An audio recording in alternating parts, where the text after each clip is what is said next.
Good afternoon. Welcome to hello స్వతంత్ర live show. నేను మీ ఆరోహి. కళ్ళు మన శరీరానికి కిటికీలు లాంటివి అంటారు, కానీ ఆ కళ్ళకు కనిపించే చూపును నియంత్రించేది, ప్రాసెస్ చేసేది మాత్రం మన మెదడు. చాలామంది చూపు మసకబారిన, వస్తువులు రెండుగా కనిపించినా కేవలం కంటి సమస్య అనుకుని నిర్లక్ష్యం చేస్తారు. కానీ దీని వెనుక ప్రాణాంతకమైన మెదడు వ్యాధులు లేదా బ్రెయిన్ ట్యూమర్స్ ఉండే అవకాశం ఉందంటున్నారు వైద్య నిపుణులు. వ్యాధులు, దృష్టి సమస్యల మధ్య ఉన్న సంబంధం ఏంటి, ఎలాంటి లక్షణాలను మనం ముందుగానే గుర్తించాలి అనే అంశాలపై చర్చించడానికి ఈరోజు మన స్టూడియోలో ఉన్నారు ప్రముఖ న్యూరో సర్జన్ డాక్టర్ విజయ్ సారథి గారు. సో డాక్టర్ విజయ్ సారథి గారి గురించి చెప్పాలంటే నిమ్స్ మాజీ ప్రొఫెసర్గా, ప్రస్తుతం సీనియర్ కన్సల్టెంట్ న్యూరో సర్జన్గా ఉన్నారు. దాదాపు 30 ఏళ్లకు పైగా సుదీర్ఘ వైద్య అనుభవం ఉన్న డాక్టర్ విజయ్ సారథి గారు ఎన్నో క్లిష్టమైన బ్రెయిన్ ట్యూమర్స్, స్కల్ బేస్ సర్జరీలు, వెన్నుముక గాయాలు, ఇంకా పార్కిన్సన్స్ వ్యాధికి సంబంధించిన డీప్ బ్రెయిన్ స్టిమ్యులేషన్ వంటి అధునాతన ఆపరేషన్లను విజయవంతంగా పూర్తి చేశారు. Hi sir. నమస్కారం. నమస్తే, welcome to the show sir. Thank you sir, first of all అసలు ఈ కంటి చూపుకి ఇంకా మన మెదడుకి ఉన్న ప్రధానమైన సంబంధం ఏంటి అసలు?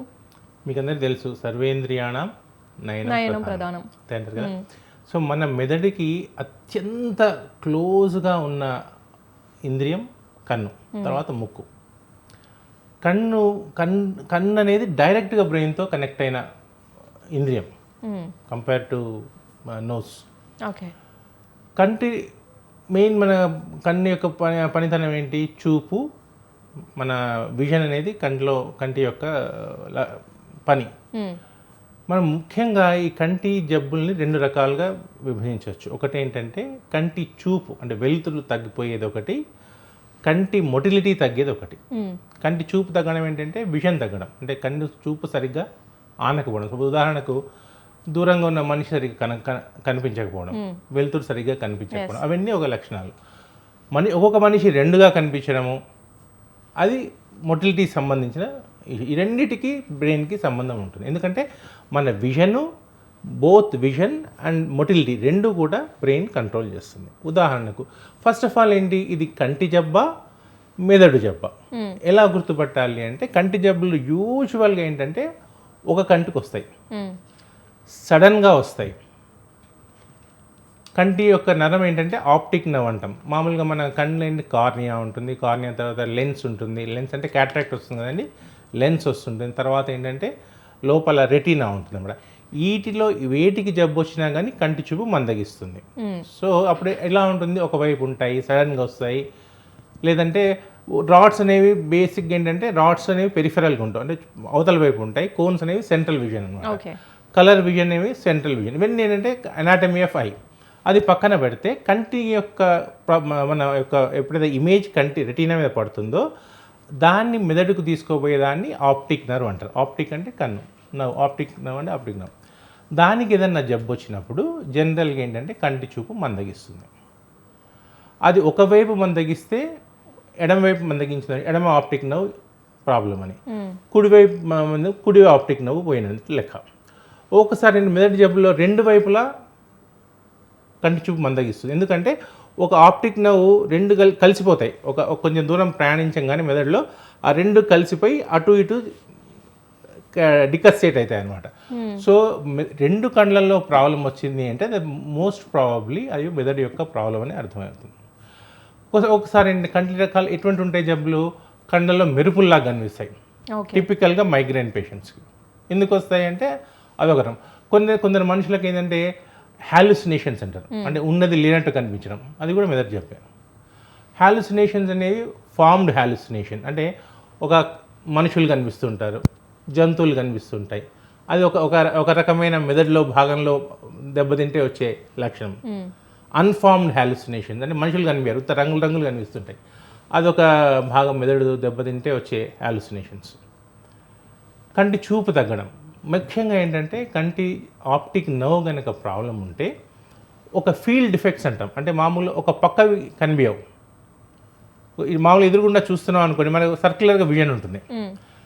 ఆప్టిక్ నర్వ్ కనుక కంప్రెస్ అవుతుంటే ఒకవైపు కనిపించదు. ఎలా తెలుస్తుంది మనిషికి అంటే, వాడు అన్నం కంచంలో అన్ని పదార్థాలు పెట్టుకుంటాడు, కుడివైపు కనిపించవు వాడికి, ఎడం వైపు మాత్రం తింటుంటాడు, దారిలో పోతుంటాడు, కుడివైపు వాళ్ళందరినీ డాష్ కొట్టుకుంటూ వెళ్తుంటాడు.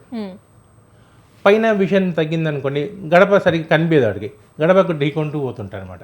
ఇవన్నీ ఏంటంటే కంటి నరానికి వచ్చే జబ్బులు. ఇంకో రకమైన జబ్బులు అండి, ఇంతకుముందు అనుకున్నాం కదా, మెదడులో కనుక ప్రెషర్ పెరిగితే, ఉదాహరణకు మెదడు ట్యూమర్స్ అంటే ట్యూమర్స్ వల్ల ఏంటంటే ట్యూమర్ పెరుగుతున్నా కొద్దీ మెదడులో ప్రెషర్ పెరుగుతుంది. అటువంటి విజువల్ ఆబ్స్క్యురేషన్స్ అంటారు. తలనొప్పి వచ్చినప్పుడు ఏమవుతుంది అంటే కంటి చూపు బ్లర్ అవుతుంది, తలనొప్పి తగ్గంగానే కంటి చూపు మెరుగవుతుంది. ఇది టిపికల్గా కనిపించేది బ్రెయిన్ ట్యూమర్స్లో. ఒకవేళ బ్రెయిన్ ట్యూమర్ కనుక ఆప్టిక్ నర్వ్ను కనుక కంప్రెస్ చేస్తే ఒకవైపు ఉన్న విజన్ తగ్గుతుంది. అదే కనుక ఒకవేళ ఇంకో లోబ్స్లో వచ్చాయనుకోండి, మెదడు లోబ్స్లో వచ్చాయనుకోండి, ఫీల్డ్ డిఫెక్ట్స్ అంటారు. అంటే మొత్తం ఆప్టిక్ నర్వ్ ఒకటి పాడు కాకపోయినా కానీ ఒకవైపు ఆప్టిక్ నర్వ్ విజన్ దెబ్బతింటుంది, అది ఫీల్డ్ డిఫెక్ట్స్ అంటారు.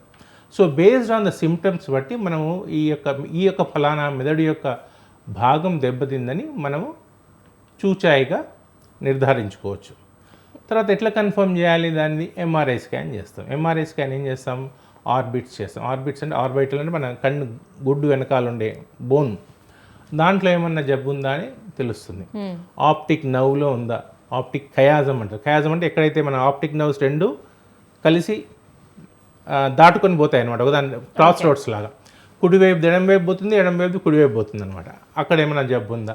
టిపికల్గా ఏంటంటే పిట్యూటరీ గ్రంథి ట్యూమర్స్, పిట్యూటరీ గ్లాండ్ ఉంటారు సార్, హార్మోన్స్ అని సెక్రేట్ చేస్తుంది, అది ఎగ్జాక్ట్గా ఏంటంటే ఆప్టిక్ నర్వ్ కింద ఉంటుంది. ఎప్పుడైతే పిట్యూటరీ గ్రంథిలో ట్యూమర్స్ వస్తే ఆ యొక్క ఆప్టిక్ నర్వ్స్ని ఒత్తేసి ఆ యొక్క కంటి నరాలను ఒత్తుకుంటుంది అనమాట. ఆ కంటి నరాలను ఒత్తుకుంటే ఏంటి, లోపల విజన్ అంతా బాగానే ఉంటుంది, లోపలంతా ఆప్టిక్ ఆ రెటీనా మీద విజన్ బొమ్మ బాగానే పడుతుంది. ఆ బొమ్మ మెదడుకు తీసుకునే నరం దెబ్బతినేసరికి అది కనిపించదు. ఓకే సార్, నేను రీసెంట్గా ఒక కేసు చూశాను, అంటే విన్నాను దాని గురించి. ఏంటంటే అంటే మిడిల్, ఇప్పుడు మనకి ఈ ప్లేస్ ఉందనుకోండి, మిడిల్లో డాట్ చేయాలి అని అంటే వాళ్ళు కొంచెం రైట్కి కానీ లెఫ్ట్కి కానీ చేస్తున్నారు. బట్ అది అంటే మరి డాక్టర్ దగ్గరికి వెళ్ళినప్పుడు సైట్ లాంటిది అయితే ఏం లేదు, అది ఒక కైండ్ ఆఫ్ ఏదో చెప్పారు, నాకు పేరు సరిగ్గా కోఆర్డినేషన్ అనమాట. ఉదాహరణకు మనం ఏమన్నా ఒక పాయింట్ దగ్గరికి ఒక పెన్నుని తీసుకుపోవాలనుకోండి, మనకు చూపు బాగుండాలి, ఫస్ట్ పెన్ను పట్టుకోవాలి, ఆ యొక్క పాయింట్ పట్టుకోవాలి. ఆ దగ్గర తీసుకెళ్ళేటప్పుడు మనం ఈ యొక్క మన కండరాలన్నీ ఒక లయబద్ధంగా కదిలి ఆ యొక్క పాయింట్ దగ్గరికి వెళ్ళాలి, అది కోఆర్డినేషన్. ఎవరికైనా ట్రెమర్స్ ఉంటాయి, పార్కిన్సన్స్ వాళ్ళకు, అంటే చేతులు వణుకుతూ ఉంటాయి, సరిగ్గా పెట్టలేరు. సెరిబెల్లం అని ఉంటుంది, చిన్న మెదడు. ఆ చిన్న మెదడు పాడైపోయినా కానీ అది ఒక వణుకుడు ఉంటుంది అనమాట. ఆ వణుకుడు రావడం వల్ల కరెక్ట్ కోఆర్డినేషన్ ఉండదు, కరెక్ట్ ఆ ప్రెసిషన్ అనేది తగ్గుతుంది. ప్రెసిషన్, కంటి చూపు బాగుంటుంది, పట్టుకోగలుగుతాడు, పవర్ బాగానే ఉంటుంది. అక్కడ వెళ్ళి పెడదామంటే ఏంటంటే ఆ మజిల్ కోఆర్డినేషన్ దెబ్బతినడం వల్ల కరెక్ట్ ఆ పాయింట్కి వెళ్ళి పెట్టలేకపోవడం. అంటే వాళ్ళకి అది స్ట్రైట్గా ఉంది అని అనిపిస్తుంది, కానీ చూసే వాళ్ళకి మాత్రం అది లెఫ్ట్కి ఉంది, అది రైట్కి ఉంది అని చెప్పేస్తున్నారు. అంటే బేసిక్గా ఏంటంటే ఈ పర్సెప్షన్ అన్ని మెదడే అండి. ఎలెక్సియా అంటే కొందరు జబ్బులు ఉంటాయి, ఎలెక్సియా అంటారు, అంటే చదవలేరు వాళ్ళు. ఓకే, చూడగలుగుతారు కానీ పేపర్ మంచి పండితుడు ఉంటాడు, ఒకసారి ఆ జబ్బు వస్తే ఏంటంటే చదవలేడు. ఏగ్రాఫీ అంటారు, చూడగలుగుతుంటాడు కానీ రాయలేడు. ఇవన్నీ ఏంటంటే మెదడులో అత్యంత క్లిష్టమైన ఎనాటమీ అనమాట. సో ఆ యొక్క ఇంటరాక్షన్స్ ఏదైనా దెబ్బతిన్నాయనుకోండి, చదవలేకపోవడము, రాయలేకపోవడము, సరిగ్గా చూసింది సరిగ్గా అర్థం చేసుకోలేకపోవడము, అవన్నీ అవుతుంటాయి అన్నమాట.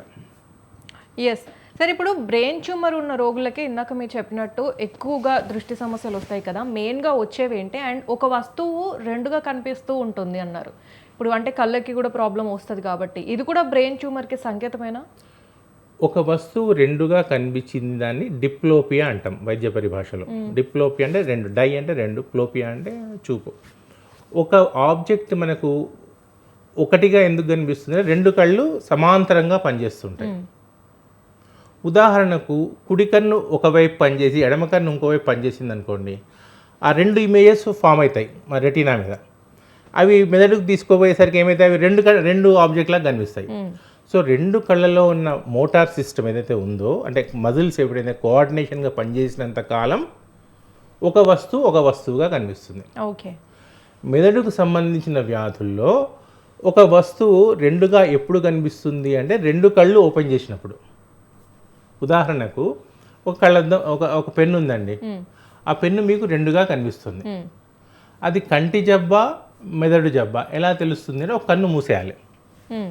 ఒక కన్ను మూస్తే ఆ రెండుగా కనిపిస్తుంది ఒకటిగా కనిపించింది అనుకోండి, అది మెదడు జబ్బు. ఓకే. ఆ రెండుగా కనిపించి ఇంకా రెండుగా కనిపిస్తుంది అని అనుకోండి, ఒక కన్ను మూసిన తర్వాత, అది కంటి జబ్బు. ఓకే. మీకు అర్థమైందా? Yes yes yes. సో రెండుగా కనిపించేది మెదడు జబ్బు అయితే that is called binocular diplopia. అంటే రెండు కళ్ళతో చూసినప్పుడు మాత్రమే అది రెండుగా కనిపిస్తుంది. ఒక పేషెంట్కి ఎవరికన్నా ఒక వస్తువు రెండుగా కనిపిస్తుంటే సింపుల్ టెస్ట్ ఏంటంటే ఒక కన్ను మూసుకొని చూడాలి. అప్పుడు ఒకటి కనిపించింది అనుకోండి, ఆ డిప్లోపియా తగ్గిపోయింది అనుకోండి, అది మెదడుకు సంబంధించిన జబ్బు. ఎస్. అండ్ ఇప్పుడు బ్రెయిన్ స్ట్రోక్ వచ్చిన వారిలో ఈ చూపు కోల్పోయే సిచ్యువేషన్స్ ఎంతవరకు ఉంటాయి సార్ మనకి పాసిబిలిటీస్? బ్రెయిన్ స్ట్రోక్ అంటే చెప్పాను కదా, మన మెదడు యొక్క ఒక భాగం పాడైపోతుంది. సో ఏ భాగం మీద పాడైపోతుందో ఆ భాగం గనక ఈ యొక్క విజువల్ కంట్రోల్లో ఉంటే గనక చూపు కోల్పోయే ప్రమాదం ఉంటుంది. ఓకే. ఉదాహరణకు తల వెనుక భాగం ఆక్సిపిటల్ లోబ్స్ అంటారు. ఆక్సిపిటల్ లోబ్స్లో గనక స్ట్రోక్ వస్తే మనిషికి చూపు అని తగ్గుతుంది. సింపుల్. ఒకసారి చూపు తగ్గిన తర్వాత, ఒకసారి స్ట్రోక్ వచ్చిన తర్వాత వాళ్ళు ఆ చూపు మళ్ళా తిరిగి పొందే అవకాశం చాలా తక్కువ. ఇంతకుముందు చెప్పాను కదా, ఒక భాగంలో కనుక స్ట్రోక్ వచ్చిందనుకోండి వాళ్ళు రాయలేరు, ఇంకో భాగంలో స్ట్రోక్ వచ్చిందనుకోండి చదవలేరు, ఇంకో భాగంలో స్ట్రోక్ వచ్చిందనుకోండి ఒకవైపు మాత్రం కనిపించవు. మీకు అర్థమైంది? డిపెండ్ అంటే ఏ భాగంలో కనుక స్ట్రోక్ వస్తే ఆ యొక్క భాగం యొక్క పనితనం తగ్గడం ద్వారా అక్కడ ఆ యొక్క బ్రెయిన్ యొక్క ఏ ఫంక్షన్ ఉందో ఆ ఫంక్షన్ పోతుంది. ఓకే. అండ్ ఇప్పుడు ఆల్జీమర్స్ లేదంటే ఈ పార్కిన్సన్స్ వంటి డీజనరేటివ్ వ్యాధులు ఉన్న వారిలో విజువల్ ప్రాసెసింగ్ ఉంటుంది కదా, ఈ వస్తువులను గుర్తించలేకపోవడం లాంటివి, ఈ సమస్యలు ఎలా వస్తాయి? ఇవన్నీ ఏంటంటే న్యూరో డిజనరేటివ్ డిజార్డర్స్ అంటారు. అంటే ఆల్జీమర్స్ కానీ, నార్మల్ ప్రెషర్ హైడ్రోసెఫలస్ అంటారు, పార్కిన్సన్స్ డిజీజ్. అంటే మెదడులో ఏంటంటే ఒక రకమైన ప్రోటీన్స్ అక్యూములేట్ అయ్యి దే డీజనరేట్. మన జుట్టు ఎలా తెల్లబడుతుందో పెద్దవాళ్ళలో, ప్రోస్టేట్ గంది ఎట్లా వాస్తుందో, అలానే మెదడులో కూడా కొన్ని రకాల మార్పులు చెందుతుంది మెదడు. తద్వారా వచ్చే వ్యాధి లక్షణాలు పార్కిన్సన్స్ డిజీజ్. ఇది బేసల్ గ్యాంగ్లియా కనుక దెబ్బతిన్నాయనుకోండి ఆ వణుకుడు వ్యాధి వస్తుంది. అదే ఫ్రాంటల్ లోబ్స్ కనుక దెబ్బతిన్నాయనుకోండి మతి మరుపు వ్యాధి. వాళ్ళకి బేసిక్గా అంటే కాగ్నిషనే ఉండదు. అంటే మనకు ఆ ఒక మన మానవుడికి మిగతా జంతువులకు ఏంటి డిఫరెన్స్ అంటే ఫ్రాంటల్ లోబ్స్, విచక్షణ జ్ఞానము, మన నడవడిక, అవన్నీ ఫ్రాంటల్ లోబ్స్, అవన్నీ తగ్గుతాయి. ఆ సోషల్ ఇన్హిబిషన్ పోతుంది. అంటే బయట కొన్ని చేయకూడని పనులు ఉంటాయి, అవన్నీ చేస్తుంటారు. అవి ఎందుకు చేస్తుంటారు అంటే నార్మల్గా బ్రెయిన్ అనేది ఒక సంక్లిష్టమైన కణజాలం అన్నాను కదా, ఆ కణజాలాల్లో కనుక ఫారిన్ ప్రోటీన్స్ వచ్చి చేరడం ద్వారా అవి దెబ్బతింటాయి. అవి ఏంటంటే వాటికి ఏమంటూ ట్రీట్మెంట్ ఉండదు, కొంతవరకు మనం నియంత్రించవచ్చు. ఉదాహరణకు పార్కిన్సన్స్ డిజీజ్ ఉంది కదండి, వణుకుడు వ్యాధి. మెదడులో ఒక భాగం పాడు కావడం ద్వారా ఏమవుతుంది, వణుకుడు వస్తుంది. మనం ఏం చేస్తామంటే ఆపరేషన్ కానీ లేదా మందులు పెట్టి కానీ కొంతవరకు ఆ యొక్క జబ్బును తగ్గించవచ్చు. లోపల మార్పులు జరుగుతూనే ఉంటాయి. ఒక 10 సంవత్సరాలు వచ్చేసరికి మీరు ఎన్ని మందులు వేసినా, ఎన్ని ఆపరేషన్లు వేసినా that becomes bad. Okay. So మనం ఈ ఆపరేషన్లు కానీ ఈ మందులు కానీ చేసేది ఏంటంటే ఆ ప్రోగ్రెస్ అయ్యే టైంలో 10 సంవత్సరాల పాటు ఆయన క్వాలిటీ ఆఫ్ లైఫ్ పెంచుతాం. ఇప్పుడు మామూలుగా ఉదాహరణకు ఒక 60 ఏళ్ల వయసులో ఒక పార్కిన్సన్ స్టార్ట్ అయింది అనుకోండి, 75 ఏళ్ళు వచ్చేసరికి బెడ్ రిడెన్ అవుతాడు. సో 60 ఏళ్ల నుంచి 70 ఏళ్ల వరకు వచ్చే జీవితాన్ని మనం మందుల ద్వారా, ఆపరేషన్ల ద్వారా క్వాలిటీని పెంచవచ్చు, ఆ వణుకుడు తగ్గుతుంది. But at the end of the day ఒక 70 ఏళ్ల తర్వాత మీరు ఎన్ని మందులు వాడినా, ఎన్ని ఆపరేషన్ చేసినా ఆ యొక్క జబ్బు ప్రోగ్రెస్ అయ్యి బెడ్ రిడన్గా అయ్యే ఛాన్సెస్ ఎక్కువ ఉంటాయి. సార్ ఇప్పుడు మీరు చెప్పినట్టు పెద్దవాళ్ళలో అంటే మనం ఆ లక్షణాలని ఏదోలా గుర్తించవచ్చు, అంటే ఇందాక ఒక కన్ను మూసి మనం టెస్ట్ చేయడం కానీ అలాంటివి. మరి ఈ చిన్నపిల్లల్లో వచ్చే మెదడు వ్యాధుల వల్ల కూడా వాళ్ళకి చూపు దెబ్బతినే అవకాశం ఉంటుందా? ఆ లక్షణాలను ఎలా గుర్తించాలి మనం? చిన్నపిల్లల్లో జనరల్లీ పీడియాట్రిక్ పాపులేషన్లో ఏంటంటే చిన్న చిన్న ట్యూమర్స్ ఉంటాయి. నేను చెప్పాను కదండి, ఆ యొక్క కయాజ్మా అంటారు. అంటే కంటి వెనక భాగంలో, అంటే మన ముక్కు పై భాగంలో ఒక రకమైన ట్యూమర్స్ వస్తాయి వీళ్ళలో, క్రేనియోఫారింజియోమా అంటారు.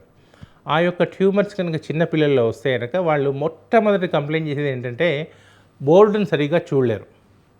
వాళ్ళ క్లాస్లో వాడు ఫస్ట్ బెంచ్లో మూడో బెంచ్లో కూర్చున్నాడు అనుకోండి, బోర్డు సరిగ్గా చూడలేడు. సో ఒక సెకండ్ బెంచ్కి వస్తాడు, తర్వాత ఫస్ట్ బెంచ్కి వస్తాడు. అట్లా అంటే పిల్లల్లో చెప్పడం చాలా కష్టం. అంటే ఒక సునిశ్చితమైన దృష్టి ఉంటే తప్ప ఆ పిల్లల్లో వచ్చే ఈ యొక్క దృష్టి దోషాలను అంత తొందరగా గుర్తుపడడం చాలా కష్టం. ముఖ్యంగా ఎట్లా మేము డయాగ్నోస్ చేస్తామంటే, ఉదాహరణ పేషెంట్ వచ్చాయనుకోండి, ఆఫ్థాల్మోస్కోప్ అంటాం. అంటే కంట్లో ఒక లైట్ వేసి చూస్తాం ఆప్టిక్ నర్వ్ ఎలా ఉంది అని. దాంతోనే సాధ్యమే చాలా మటుకు జబ్బులు మనకు తెలిసిపోతాయి. ఆ ఆప్టిక్ నర్వ్ కనుక వాచ్ ఉందనుకోండి, లోపల ప్రెషర్ పెరిగినట్టు అర్థం. ఓకే. ఆ ఆప్టిక్ నర్వ్ కనుక పేల్గా ఉందనుకోండి, లోపల ఆప్టిక్ నర్వ్ యొక్క ట్యూమర్ ఉన్నట్టు అర్థం. ఫస్ట్ టెస్ట్ చేసేది ఏంటంటే ఆఫ్థాల్మోస్కోప్ పెట్టి చూస్తాం. అంటే నవ్వు డైరెక్ట్ కనిపిస్తుంది, కంట్లో లైట్ వేసి చూస్తే ఏంటంటే ఆప్టిక్ నర్వ్ మనకు క్లియర్గా కనిపిస్తుంది. ఒకవేళ వాచ్ ఉందనుకోండి, లోపల ప్రెషర్ ఎక్కువ ఉన్నట్టు లెక్క. పేల్గా ఉందనుకోండి, బ్లాక్ ఉన్నట్టు లెక్క.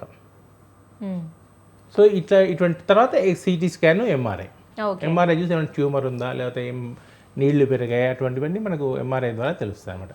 ఫస్ట్ ఆఫ్థాల్మాలజీ ఎగ్జామినేషన్, ఎంఆర్ఐ, తర్వాత దాన్ని బట్టి మనము ట్రీట్మెంట్ చేయాల్సి వస్తుంది. ఎస్, మరి ఇప్పుడు ఈ ట్రీట్మెంట్ ఒకవేళ బ్రెయిన్ సర్జరీ, ట్యూమర్ సర్జరీ తర్వాత మళ్ళీ కోల్పోయిన కంటి చూపు మళ్ళీ వెనక్కి వచ్చే ఛాన్స్ ఉంటుందా? ఏ నరమైనా ఒక్కసారి పూర్తిగా పాడైతే మీరు ఎన్ని మందులు పెట్టినా, ఎన్ని ఆపరేషన్ చేసినా మళ్ళీ కోలుకోవడం సాధ్యం కాదు.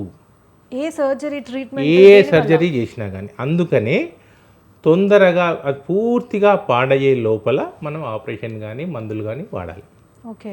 ఒకసారి చూపు మొత్తం తగ్గిపోయిన తర్వాత ఎంత ఆపరేషన్ చాలా రేర్గా ఇంప్రూవ్ అవుతుంటారు. అంటే ఇంప్రూవ్ కారు అని పాయింట్ బ్లాంక్ స్టేట్మెంట్ కాదు.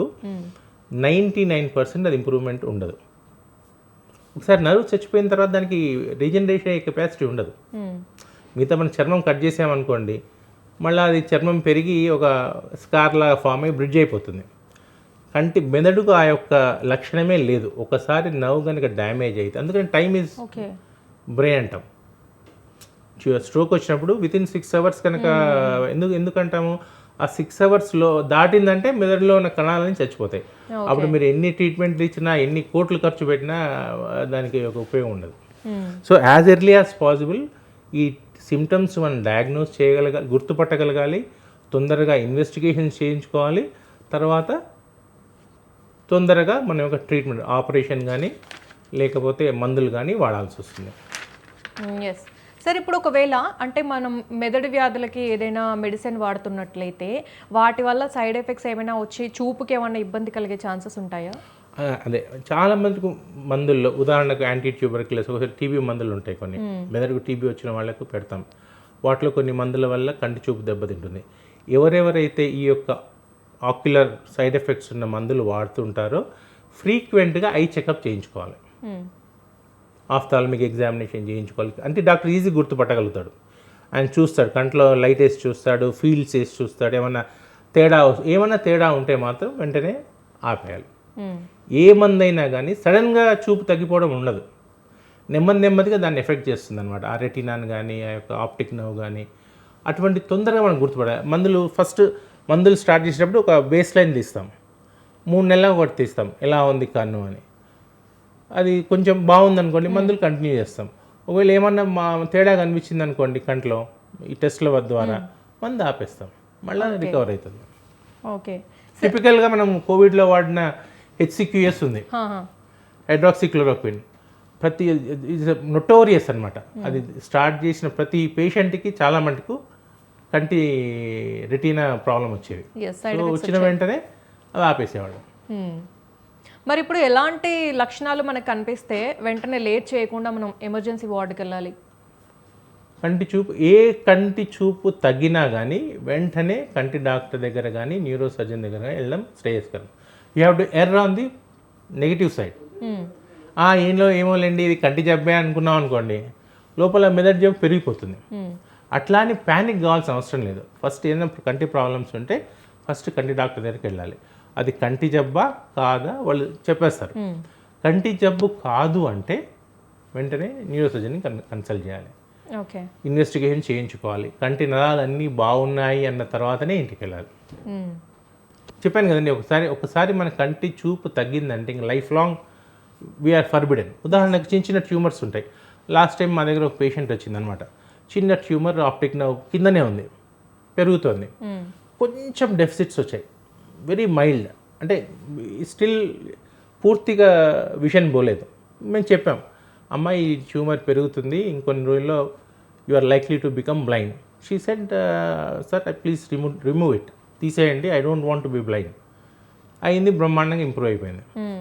అంటే ఇప్పుడు సాధారణ ప్రజల్లో అపోహ ఏంటంటే ఆపరేషన్ల వల్ల ఏదో అయిపోతుందనో, ఆపరేషన్లు చేయడం వల్ల ఏమైనా పేషెంట్లకు ఏమైనా అవుతుందేమో అనుకుంటారు. కానీ majority of modern operations are very safe. And మీకు ఏమైనా డౌట్లు ఉంటే you can take second opinion also. అంతేగాని భయపడి మనం ఆపరేషన్ చేయించుకోవడం ద్వారా ఏంటంటే నష్టపోయేది మనమే. మేజర్ ఇంపాక్ట్ ఏంటంటే earlier the better. Yes sir, ఇప్పుడు చాలా మంది బాధపడుతున్న సమస్య హెడ్ఏక్స్. అంటే టైప్స్ ఆఫ్ హెడ్ఏక్స్ ఉన్నాయి మనకి, వీటిలో ఏంటో కూడా తెలుసుకోలేనన్ని స్ట్రెస్ ఎక్కువైపోయి, అంటే బ్రెయిన్ హీట్ ఎక్కిపోయింది అందుకే హెడ్ఏక్ వచ్చేస్తుంది అంటూ ఉంటాము. సో ఇప్పుడు ఈ మైగ్రేన్ అనేది కూడా మనకి బ్రెయిన్ వల్లే వస్తుందా సార్? అటు నుంచేనా మనకి ఎఫెక్ట్ అది? మనకు బ్రెయిన్లో తలకాయలో పెయిన్ సెన్సిటివ్ స్ట్రక్చర్స్ చాలా తక్కువ. ఓకే. ఉదాహరణకు మెదడు ఉందనుకోండి, మెదడుని ఎంత వేడి చేసినా తలకాయ నొప్పి రాదు, దాన్ని కట్ చేసినా రాదు తలనొప్పి. మన పెయిన్ సెన్సిటివ్ స్ట్రక్చర్స్ మన హెడ్లో ఏంటంటే బ్లడ్ వెజల్స్, సైనసెస్, అంటే మన పొరలు ఉంటాయి, పైన పొరలు. మెదడుని మేము ఎప్పుడు ఆపరేషన్లో మెదడుని కట్ చేసి లోపలికి వెళ్తుంటాం, అప్పుడు ఏం తలనొప్పి రాదు పేషెంట్కి. ఎందుకంటే brain is not pain sensitive. మైగ్రేన్లో ఏంటంటే మెదడుకు సంబంధించిన రక్తనాళాలు సెన్సిటివ్గా ఉంటాయి. అవేంటంటే కుంచుకోపోతాయి. ఏమైనా ఉదాహరణకు ఒక స్టిమ్యులస్ అంటారు, ఎక్కువ లైట్ చూసినా కానీ, ఒక రకమైన ఆహార పదార్థాలు తిన్నా కానీ సడన్గా ఏంటంటే అవి కుంచుకుపోతాయి. దాంతో ఆ యొక్క ఆ రక్త సరఫరా తగ్గేసరికి ఏంటంటే విపరీతమైన తలనొప్పి వస్తుంది. అందుకే ఒకవైపు ఉంటుంది, పార్శ్వపు నొప్పి అంటాం. అది ఫ్యామిలీస్లో రన్ అవుతుంది. దానికి ఏంటో ట్రీట్మెంట్ అంటే ఇప్పటిదాకా ఏం లేదు, ఓన్లీ కంట్రోల్ చేసే మందులు ఇస్తాను తప్ప ఆ యొక్క అని ఏంటంటే కాన్స్టిట్యూషనల్ డిజార్డర్స్. అంటే కొందరు దాన్ని ఏమంటారంటే ఆ యొక్క కాన్స్టిట్యూషన్ తెలుగులో దాన్ని ఏమంటారంటే వ్యక్తిత్వం. కొందరు చాలా కోపిస్తుంటారు, కొందరు శాంత స్వభావం ఉంటుంది, కొందరికి చెమటలు ఎక్కువ పోస్తుంటాయి. ఇవన్నీ ఏంటంటే ఆ type of personalities. So migraine is also of that sort. General ఏంటంటే చాలామంది మందులు కాకుండా ప్రాణాయామ, యోగాతో that will more helpful for them. Yes sir, ఇప్పుడు చివరిగా హలో స్వతంత్ర ప్రేక్షకుల కోసం ఈ మెదడు వ్యాధులు, చూపు సమస్యలపై మీరిచ్చే మంచి సందేశం ఏంటి? మెదడుకు చూపుకు అవినాభావ సంబంధం అయితే ఉంది. ఏ పేషెంట్ అయినా కానీ ఒకవేళ చూపు కనుక తగ్గినట్టయినా కానీ, లేకపోతే చూపులో సమస్యలుంటే వెంటనే ఆలస్యం చేయకుండా డాక్టర్ గారిని సంప్రదించాలని నేను స్వతంత్ర టీవీ ప్రేక్షకులను కోరుతున్నాను. Thank you sir, thank you so much. కేవలం కంటి సమస్య అనుకొని మనం నిర్లక్ష్యం చేసే చిన్న చిన్న మార్పుల వెనుక ఎంతటి తీవ్రమైన మెదడు వ్యాధులు దాగి ఉన్నాయో డాక్టర్ విజయసారథి గారు చాలా వివరంగా చెప్పారు. చూపులో అకస్మాత్తుగా మార్పులు వచ్చినా, తలనొప్పితో పాటు చూపు మందగించిన వెంటనే న్యూరో సర్జన్ను సంప్రదించడం ఎంత అవసరమో ఈరోజు మనం మన షో ద్వారా తెలుసుకున్నాము. సో సార్, మీ సమయాన్ని కేటాయించి ఎంతో విలువైన సమాచారాన్ని మాతో పంచుకున్నందుకు థ్యాంక్ యూ సో మచ్. ఇది ఇవాల్టి హలో స్వతంత్ర లైవ్ షో. రేపటి హలో స్వతంత్రలో మళ్ళీ కలుద్దాం. కీప్ వాచింగ్ స్వతంత్ర టీవీ.